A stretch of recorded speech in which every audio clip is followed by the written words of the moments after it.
प्यारे छात्रों और मित्रों,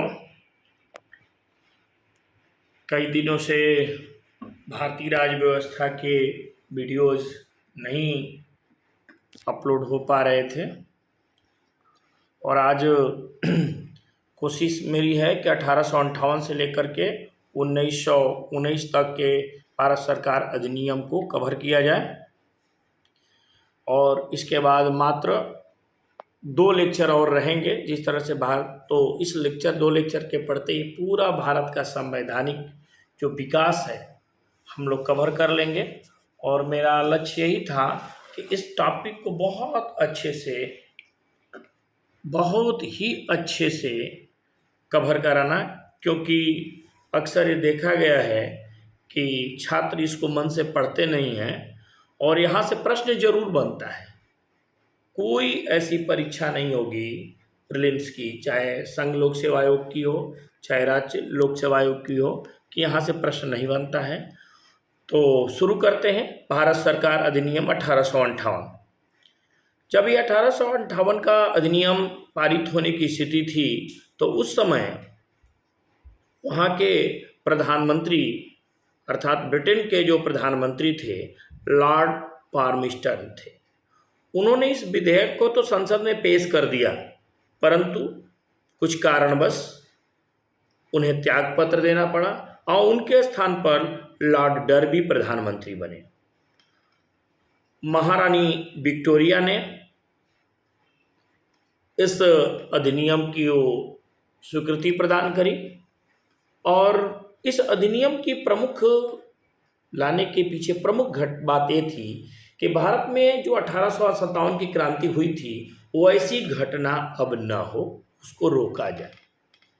तो महारानी विक्टोरिया के इस घोषणा को लॉर्ड कैनिंग ने, ये बहुत ही महत्वपूर्ण प्रश्न है, आईएएस में भी पूछा गया है और पीसीएस में भी पूछा गया है कि महारानी विक्टोरिया के इस घोषणा को लॉर्ड कैनिंग ने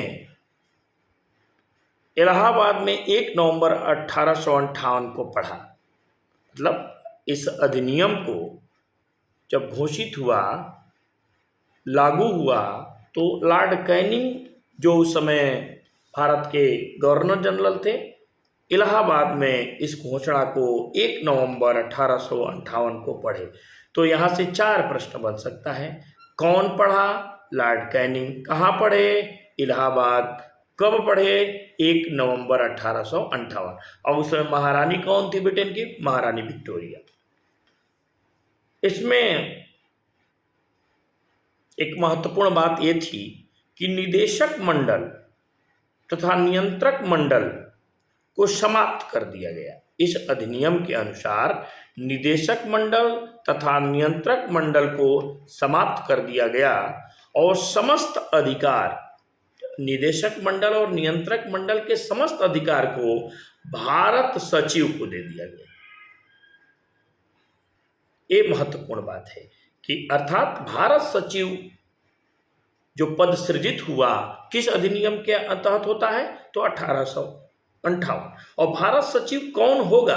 तो भारत सचिव ब्रिटिश संसद तथा ब्रिटिश मंत्रिमंडल का सदस्य होता है। इसका मतलब वहाँ के जो कैबिनेट है, वहाँ पार्लियामेंट है, वहाँ का सदस्य ही भारत सचिव बनता था। अब भारत सचिव की सहायता के लिए 15 सदस्यों की एक भारतीय परिषद की स्थापना की जाती है। क्या की जाती है? 15 सदस्यों की एक भारतीय परिषद की स्थापना की जाती है, जिसमें 8 सदस्य ब्रिटेन के क्राउन के द्वारा और 7 सदस्य कंपनी के डायरेक्टरों द्वारा नियुक्त किए जाते हैं। यह महत्वपूर्ण बात है कि भारत सचिव पद नया सृजित होता है। तो भारत सचिव कौन बनेगा? तो ब्रिटिश संसद तथा ब्रिटिश मंत्रिमंडल का सदस्य होना चाहिए उसे, और इसकी सहायता के लिए एक भारत परिषद की स्थापना की गई। इसमें 15 सदस्य होंगे। 15 सदस्यों में 8 सदस्य ब्रिटिश क्राउन के द्वारा और 7 कंपनी के डायरेक्टर द्वारा। भारत सचिव तथा उसकी परिषद के सदस्यों का वेतन संबंधी चाहे अन्य वेतन संबंधी या अन्य खर्च भारतीय राजस्व से दिया जाता था। ये बहुत महत्वपूर्ण बात हुई कि जो सचिव थे और उनकी परिषद थी, तो उनके पर जो भी खर्च होगा वो सब कहाँ से दिए जाएंगे? भारतीय राजस्व से दिए जाएंगे। यह अपने परिषद के सदस्यों को पद से नहीं हटा सकता था। यह अधिकार केवल ब्रिटिश संसद को ही था। मतलब भारत सचिव जो था अपने परिषद के सदस्यों को हटा नहीं सकते थे। परिषद के सदस्यों को हटाने का पावर केवल ब्रिटिश पार्लियामेंट को ही था। अब भारत का गवर्नर जनरल भारतीय सचिव के आज्ञानुसार ही कार्य करता था। यहाँ ये बहुत महत्वपूर्ण बदलाव था। पहले भारतीय गवर्नर जनरल अपने अनुसार काम करता था, अब भारतीय गवर्नर जनरल भारतीय सचिव के आज्ञानुसार ही कार्य करेगा। और भारत का इस अधिनियम के अनुसार भारत के प्रथम जो वायसराय बनते हैं लॉर्ड कैनिंग ही बनते हैं। तो इस अधिनियम में इतनी ही महत्वपूर्ण बात थी। अगला देखते हैं भारतीय परिषद अधिनियम 1861। 1861 का अधिनियम इस तरह का अधिनियम है कि सर्वप्रथम भारत में वास्तविक संवैधानिक विकास का सूत्रपात दिखाई देता है। मतलब अभी तक जितने डेवलपमेंट थे वो वास्तविक रियल नहीं, वर्चुअल थे, लेकिन इस अधिनियम में वास्तविक संवैधानिक विकास दिखाई देता है। इसके माध्यम से सर्वप्रथम भारतीयों को शासन में भागीदार बनाने का प्रयास किया जाता है। डायरेक्ट गवर्नर जनरल की विधायी कार्यों हेतु नए प्रांत का निर्माण तथा नवनिर्मित प्रांत में गवर्नर या लेफ्टिनेंट गवर्नर को नियुक्त करने का अधिकार दे दिया गया। ठीक है, गवर्नर जनरल को अपने विधायी कार्यों को विधायी कार्य समुचित तरीके से हो, तो किस तरह अगर कोई गड़बड़ी उसमें ना हो, इसके लिए गवर्नर जनरल को नए प्रांत का निर्माण या नवनिर्मित प्रांत में गवर्नर या लेफ्टिनेंट गवर्नर को नियुक्त करने का अधिकार दिया गया। अधिनियम द्वारा केंद्रीय कार्यकारिणी के सदस्यों की संख्या 4 से बढ़ाकर के 5 कर दी गई। ये महत्वपूर्ण बात है कि जो केंद्रीय कार्यकारिणी के मेंबर थे पहले केवल 4 थे, अब 5 कर दिया गया। और यह 5वां सदस्य कौन होना चाहिए? विधिवेता होना चाहिए, विधि विशेषज्ञ होना चाहिए। अगली बात यह आती है कि इसी अधिनियम के तहत लॉर्ड कैनिंग ने भारत में एक विभागीय प्रणाली की, ये प्रश्न पूछा गया परीक्षाओं में कि विभागीय प्रणाली की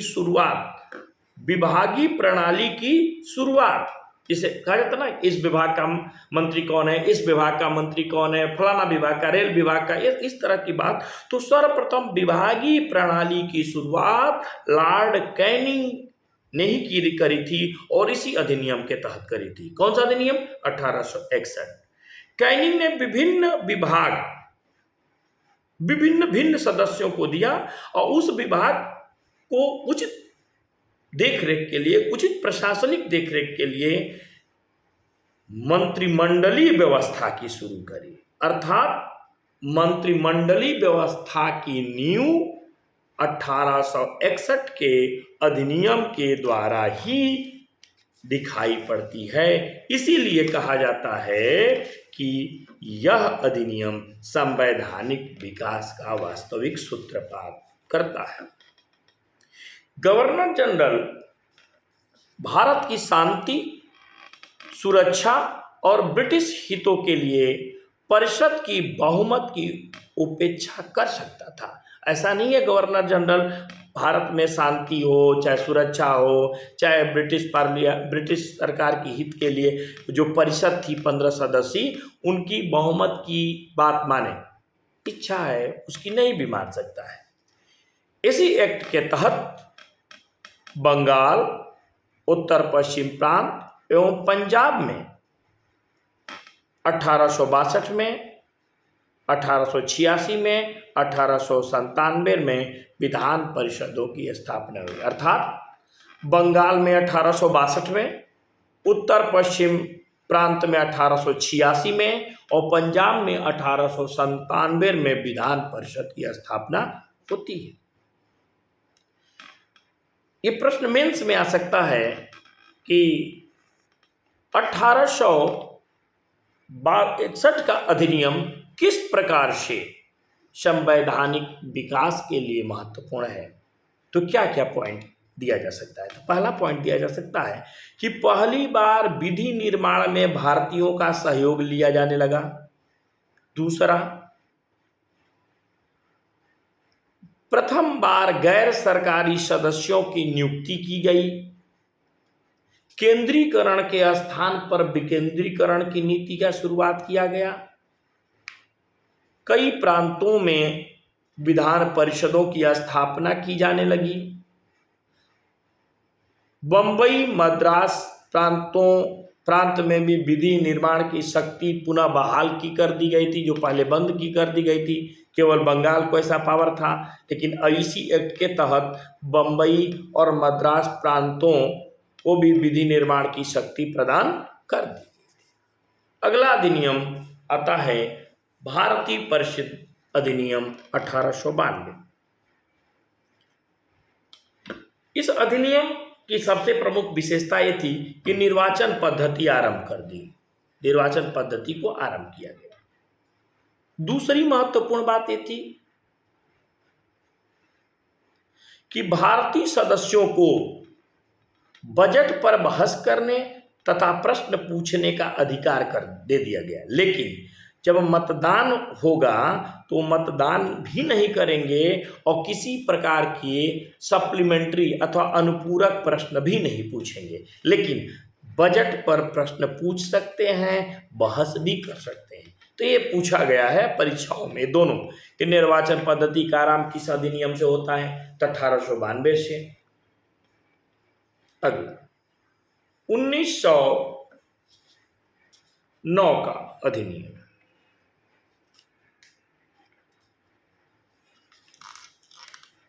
इस अधिनियम बीच में एक दो चीजें छूट गई, उसको भी देख लेते हैं, पॉइंट आउट कर लेते हैं।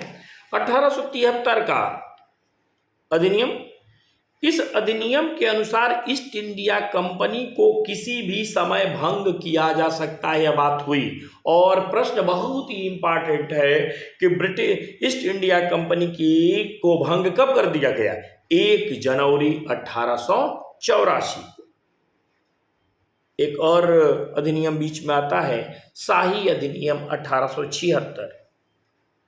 तो गवर्नर जनरल की कार्यकारिणी में पहले 5 सदस्य थे, अब एक छठा सदस्य भी नियुक्त किया जाने लगा और वह छठा सदस्य लोक निर्माण विभाग का प्रभारी होगा। और 28 अप्रैल 1876 को एक घोषणा की गई कि महारानी विक्टोरिया भारत की भी सामग्री है। बहुत ही इंपॉर्टेंट प्रश्न है। 28 अप्रैल 1876 को महारानी विक्टोरिया को भारत की सामग्री घोषित कर दिया गया। अब 1892 का भी हम अधिनियम देख चुके हैं। अब हम लोग देखेंगे 1909 का अधिनियम। जब यह अधिनियम बना तो उस समय भारत सचिव थे मार्ले और वायसराय थे मिंटो। इन्हीं के नाम पर मार्ले मिंटो का सुधार अधिनियम भी कहा जाता है। यह अधिनियम अरुंडले समिति के रिपोर्ट पर आधारित था। इसका प्रमुख काम का था कि सरकार की मंशा थी कि सांप्रदायिकता को भड़का करके उग्रवाद और क्रांतिकारी राष्ट्रवाद को समाप्त कर दिया जाए, दमन कर दिया जाए। इसी अधिनियम के द्वारा भारत में प्रादेशिक चुनाव हेतु सांप्रदायिक प्रतिनिधित्व प्रणाली को अपनाया गया। बहुत ही इंपॉर्टेंट प्रश्न है कि सांप्रदायिक प्रतिनिधित्व प्रणाली किस अधिनियम के तहत? 1909। निर्वाचन के लिए 3 मंडल बनाए गए, एक साधारण, एक वर्ग विशेष, एक विशेष प्रकार का था। मुसलमानों के लिए पृथक मताधिकार तथा पृथक निर्वाचन क्षेत्र की विशेष व्यवस्था की गई। बजट पर विवेचना करने हेतु लोकहित के विषयों पर चर्चा करने हेतु अनुपूरक प्रश्न पूछने का भारतीयों को अधिकार दे दिया गया, लेकिन अभी भी बजट पर मतदान का अधिकार नहीं दिया गया।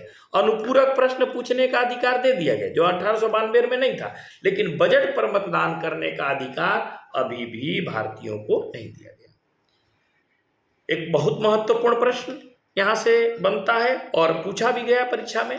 इसी अधिनियम के तहत सर्वप्रथम भारतीय परिषद तथा वायसराय के कार्यकारिणी परिषद में भारतीय सदस्यों को शामिल किया गया और 2 भारतीय, केसी गुप्ता और सैयद हुसैन बिलग्रामी को इंग्लैंड स्थित भारतीय परिषद में नियुक्त कर दिया गया। भारत परिषद जो 15 सदस्य थे, उसमें केसी गुप्ता और सैयद हुसैन बिलग्रामी को नियुक्त कर दिया गया।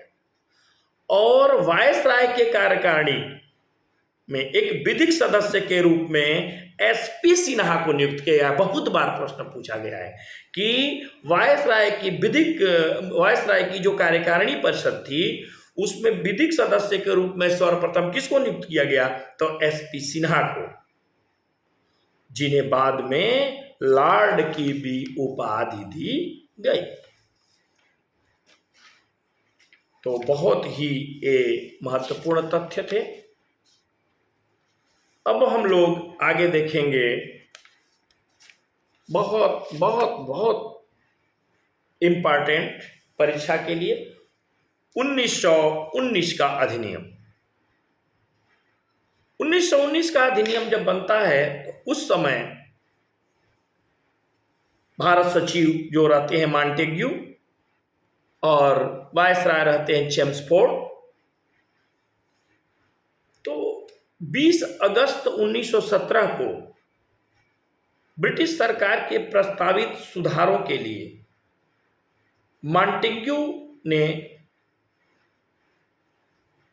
एक घोषणा प्रस्तुत की, जिसमें भारत को स्वतंत्र डोमिनियन अर्थात स्वशासन की स्थिति प्रदान करने की बात कही गई थी। तो ये प्रश्न बन सकता है कि किस रिपोर्ट में? तो 1917 में जो भारत सचिव मॉन्टेग्यू द्वारा प्रस्तुत की गई। 1918 में मॉन्टेग्यू चेम्सफोर्ड रिपोर्ट प्रकाशित होती है और इसी रिपोर्ट के आधार पर भारत सरकार अधिनियम 1919 पारित किया गया। यहां से एक महत्वपूर्ण बात आती है।